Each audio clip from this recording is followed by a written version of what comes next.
Hey everyone, welcome to a special deep dive just for you Vintage Car Chronicles fans out there on Spotify. Yeah, thanks for joining us. Today we're taking a look at one of the most iconic rally cars ever, the Lancia Stratos HF. Oh, yeah, the Stratos.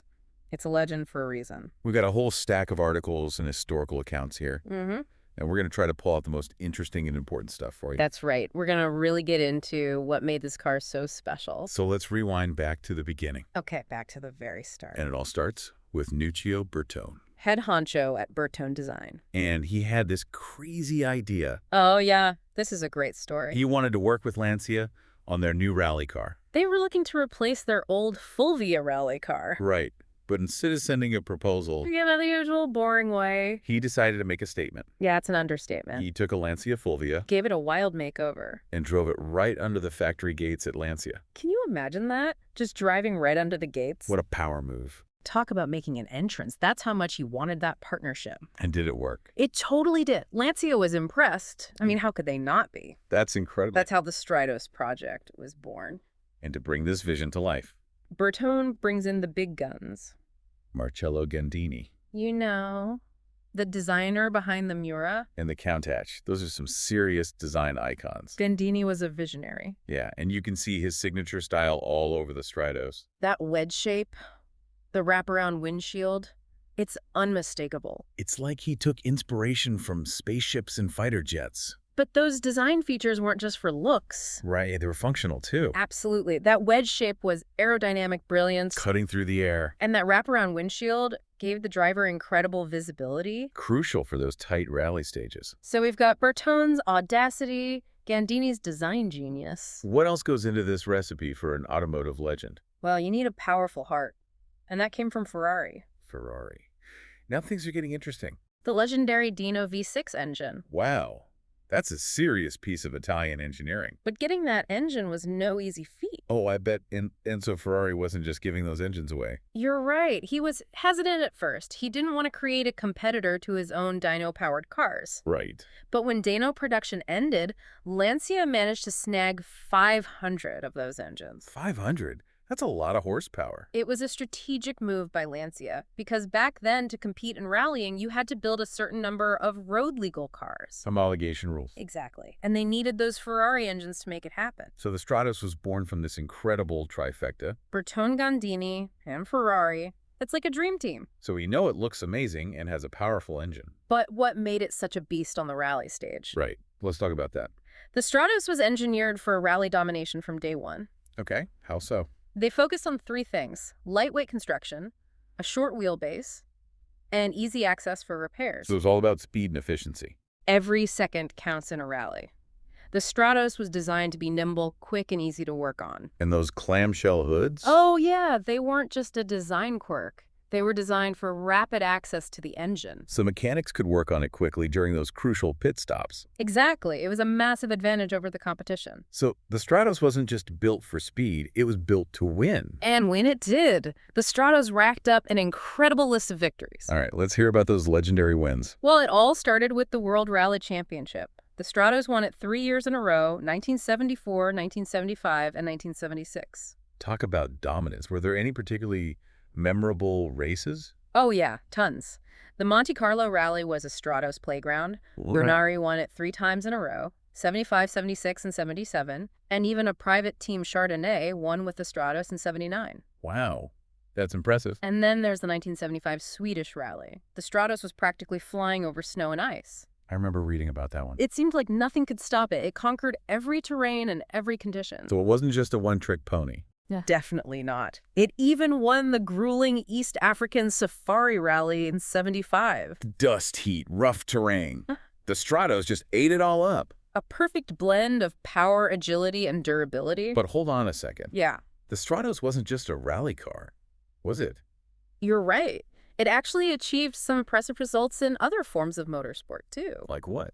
Well, Lancia created 2 turbocharged Group 5 Stratos cars. For closed-track endurance racing. Exactly. And they were engineered by Nicola Materazzi, the same guy who worked on the Rally Stratos. He must have seen the car's potential beyond the rally stage. Absolutely. And those Group 5 Stratos cars, they didn't disappoint. They won some prestigious events, Like the cable. Tour de France Automobile 5 times, and the Giro d'Italia Automobilistico 3 times. They even raced at Le Mans. Wow, that's incredible. So it seems like the Stratos wasn't just a flash in the pan. It really wasn't. It left its mark on motorsport history, both on and off the rally stage. So before we move on, Yeah. let's take a moment to appreciate the people behind this legend. Oh, absolutely. The drivers, the engineers, the team managers, all the unsung heroes. They all played a crucial role in making the Stratos a success. Names like Cesar Fiorio, Mike Parks, Sandro Munari, and of course Nicola Materazzi. These were the people who transformed a dream into a reality. A team of brilliant minds and passionate individuals. It's inspiring to think about all the hard work and dedication that went into this car. The Stratos wasn't just a product. It was a culmination of talent, passion, and a love for pushing boundaries. So we've got World Rally Championship titles, legendary drivers, a design that still turns heads today. What happened to the Stratos after its glory days? Well, as you might imagine, it became a highly sought-after collector's car. Oh yeah, I bet those road-going Stradale versions are worth a fortune now. A well-maintained Stradale can fetch millions at auction. Millions, wow. That speaks volumes about its legacy. It really does. But the story doesn't end there. The Stratos didn't just fade into the sunset. Oh, what else is there? There have been attempts to revive it for the modern era, the new Stratos project. A modern take on a classic icon. Yeah. That sounds fascinating. It is. And that's a story for another time. The story for the next part of our deep dive. Stay tuned. All right, so last time we were talking about the Stratos' amazing success in different types of motorsport. Yeah, really made its mark. But this time I want to focus on what made it such a rally legend. Okay, yeah. Let's get into the nitty-gritty. So what were some of the key engineering features? Well, back then, most rally cars were just modified street cars. Right. But the Stratos was different. Okay. It was purpose-built for rallying from the ground up. I see. And one of the most important things was its lightweight construction. How light are we talking? Depending on the config, somewhere between 900 and 950 kilos. Wow, that's incredibly light. It made it so agile and responsive. Like a little featherweight boxer, eh? Yeah, exactly. Zipping around the track. And less weight means... Quicker acceleration, faster cornering, and it puts less strain on the parts. Which means... More reliability. You don't want your car breaking down in the middle of a rally. Definitely not. And those clamshell hoods we talked about. Oh yeah, they were brilliant. More than just a cool design feature. Right. In a rally, every second matters. So being able to access the engine quickly? Could be the difference between winning and losing. And those hoods made it so much faster for the mechanics to work on the car. Exactly. Like a Formula One pit crew, but on a rally stage. That's awesome.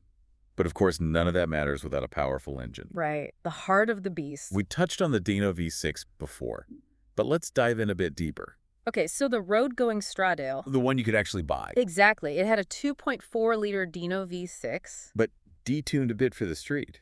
Right. It had around 190 horsepower. Still pretty quick, I bet. Oh, yeah. 0 to 100 in 6.8 seconds.